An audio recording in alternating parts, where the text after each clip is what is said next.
we're all here today, a bunch of different protest groups in Portland, to welcome Reverend Billy and the Stop Shopping Gospel Choir.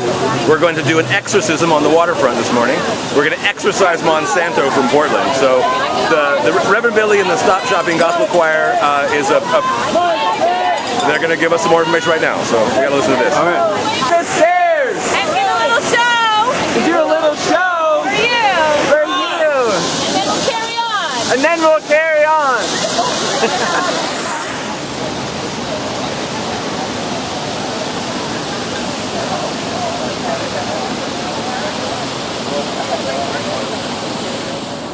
In which we're all reconvening, we're all reconverting one another into nonviolent dramatic action. Amen. Let's see, yesterday we were at the Bill and Melinda Gates Foundation in Seattle. A local group has begun to ask that the Gates consider that their big fortune is investing in fossil fuels. And then their foundation, they have this like little separate thing called their foundation, which is trying to go into the global south a great deal, like it seems to us, an attitude that one might call colonial. Amen. There are some good things the Gates Foundation does, but when it comes down to it, they're great friends of the Monsanto Corporation. And as we believe in our church, and I know you believe in your church, Monsanto is the devil. Amen. All right, are we ready to... Get going here. I feel the spirit rising here at the Stop Shopping Choir.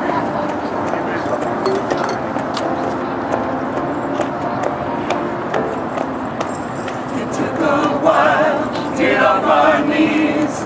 Fundamentalism is a deadly tease. American kids, get the big lie. You do what we tell you or you're gonna die. You're gonna die. You're gonna die. You're gonna die. You're gonna die. Come on. You're gonna die.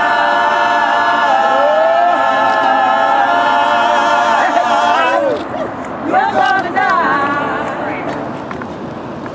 How we can communicate to one another in such a way that we can live with the earth, live with each other. We are the earth. Amen.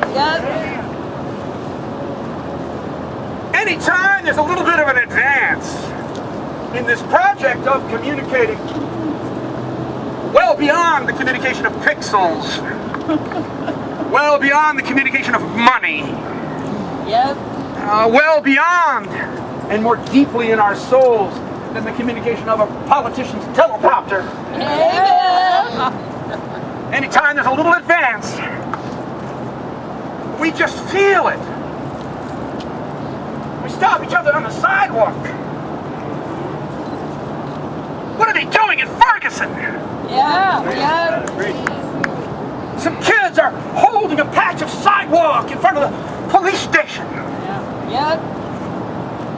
Oh yeah, we felt it in our muscles, in our heart, in our minds, in our electric circuitry, down in our chromosomal mysteries.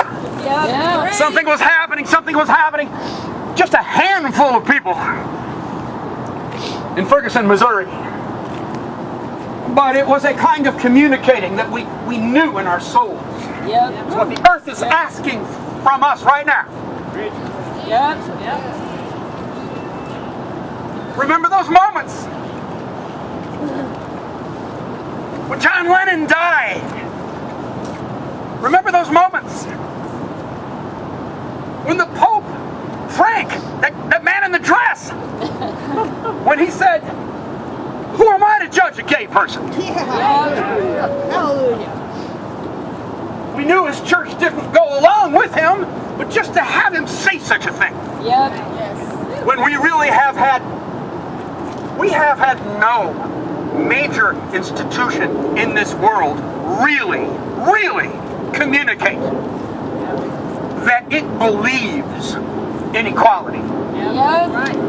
We have had no major corporation, no really major government really say unequivocally in a way that is convincing to us, that goes down into our bodies,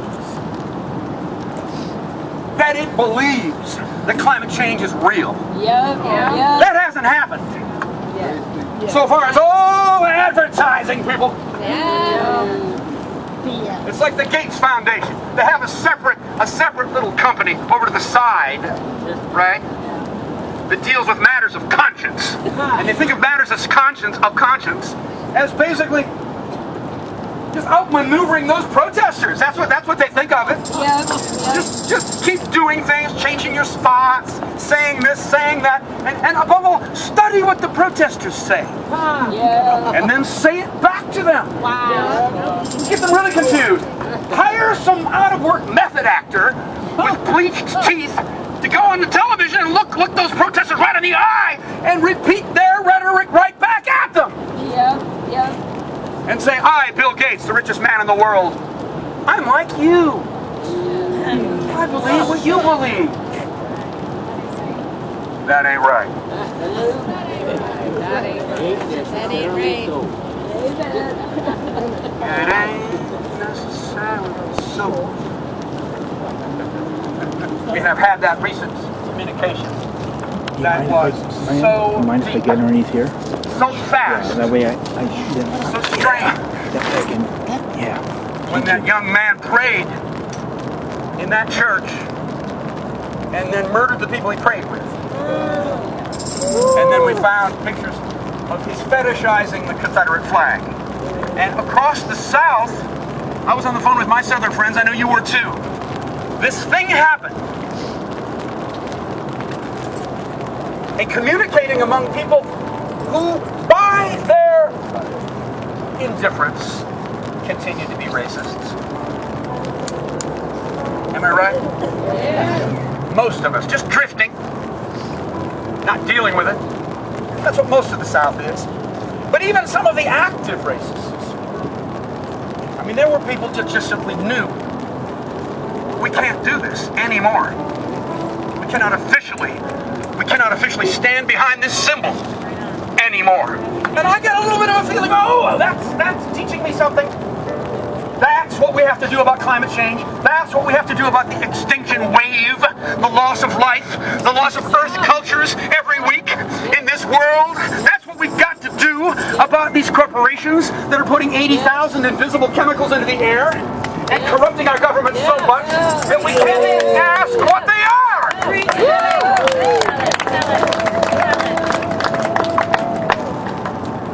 A friend of mine, Dr. Mowgli, he just showed me a picture of glyphosate.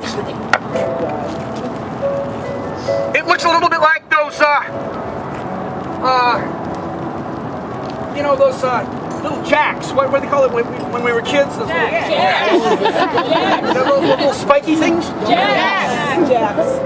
There's like about 3 of them welded together. It's a simple compound, and there's something that Monsanto's discovered, that it sticks to life. It catches life. It's like a boomerang covered with that stickum that passers used to put on their fingers if they just got their little pinky on that football, they would haul it in because they had this incredible adhesive on their hands. Anybody know what I'm talking about? You know, I lived in Green Bay, Wisconsin when I was a kid. In spite of myself, I spew football metaphors. I'm sorry! I'm sorry!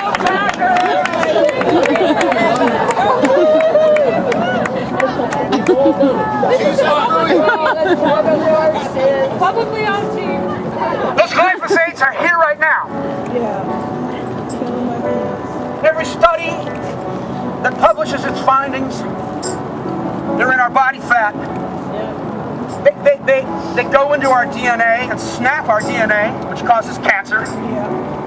They're in our children. They're in the mother's breast milk. somehow or other, New York City's Parks Department and Portland, Oregon's Parks Department, in their wisdom, have found that they must continue to spray, what they say, small amounts of this virulent carcinogen. And it's in us right now. We're standing in it. It's in our bodies. Our bodies are vast, wonderful ecosystems, forests, wetlands, worlds. And these little virulent stickum jacks are flying into our branches and killing our animals and finding life and stopping it.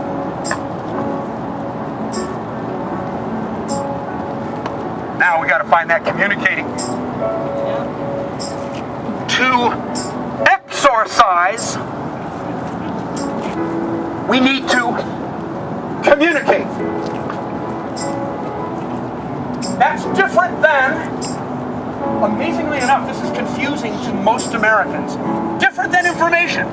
In the information, there's some things, most things, the information age cannot say. Completely unable to talk to us about glyphosates, as an example. Unable to tell us, you know what, we're dying, we're being murdered by a corporation who's got an executive vice president leading the Food and Drug Administration. The information doesn't move us. We sit at the computer and we are not moved. We are not communicated with. Communication must be physical at this point. It must be an exorcism. Glyphosates must be personalities. Let's move past my sticky boomerang metaphor. Glyphy, we'll call it. It's a person. Glyphy. Glyphosate. It's kind of a strange name. But you know what? They are strange. How do they make their living? They're just killers. The corporations are sending up a wall of glyphosates. It's a war against life. It's the same thing as the wall on the edge of the old medieval cities to keep the other out, the capital O, other out. They have all these stickum jacks. They've got thousands of them. Glyphosate somehow is becoming more famous than the others because of the clumsiness of Monsanto. I don't know. But there are thousands of them, and they are in us. And we have a cancer epidemic, which apparently has no explanation. The government and the corporations just throw up their hands. They can't explain it. It's just runaway evil. They have no explanation. Really? Look at 80,000 profit centers. Look at this wall. This wall on the edge of town. It keeps the darkness out. It keeps people with dark skin out. It keeps the wilderness out.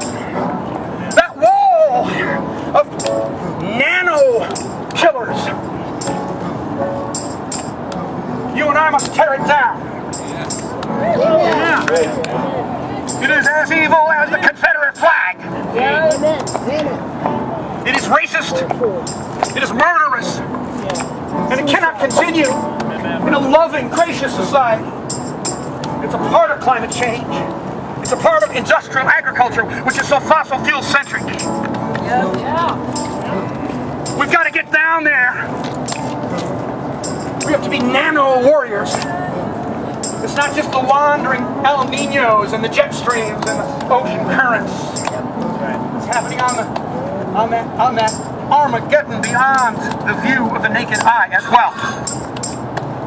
Oh, children, when I think about what we have to do, we're lost in some kind of science fiction nightmare here. Dr. King said, I have a dream.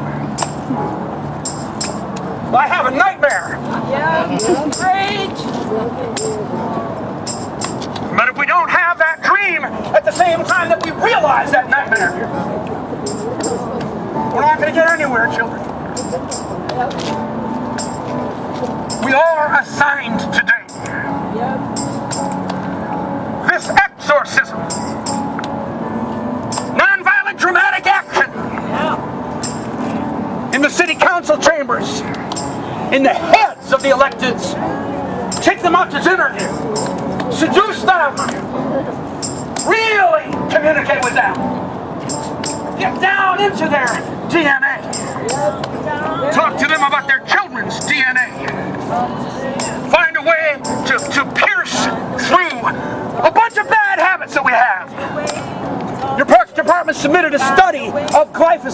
They wanted to eliminate glyphosate. It's ridiculous.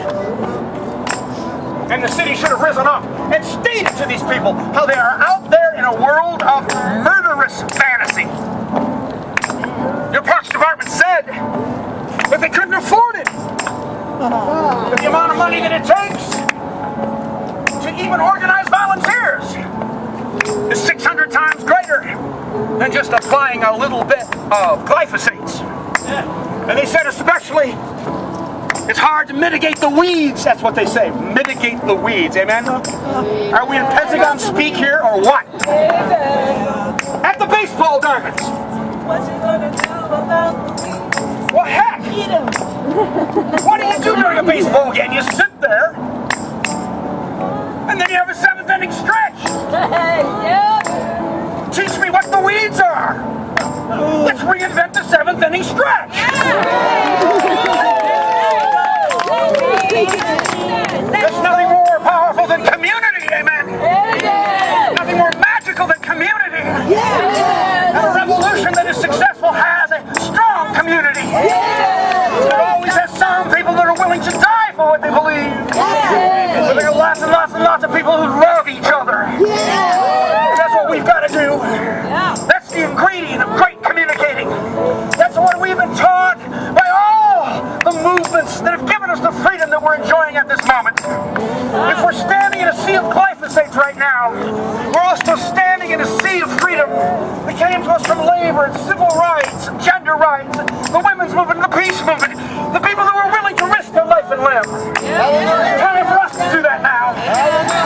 I'll see you in jail. I'll see you when we go down. I'll see you when we climb. I'll see you when we struggle. I'll see you when we're depressed. We're in a battle of love now. We will let the earth save us from glyphosate. Monday at the deli. Hallelujah. All at once. Grabbing hands and shouting. Get home safe. Tuesday schools are early. Wandering through the park. Throwing shade and laughing. Get home safe. Wednesday after practice. Walking to the train. Streets are live a party. Get home safe. Working late on Thursday, trying to stay awake. Parking lot is empty. Get home safe. Man down.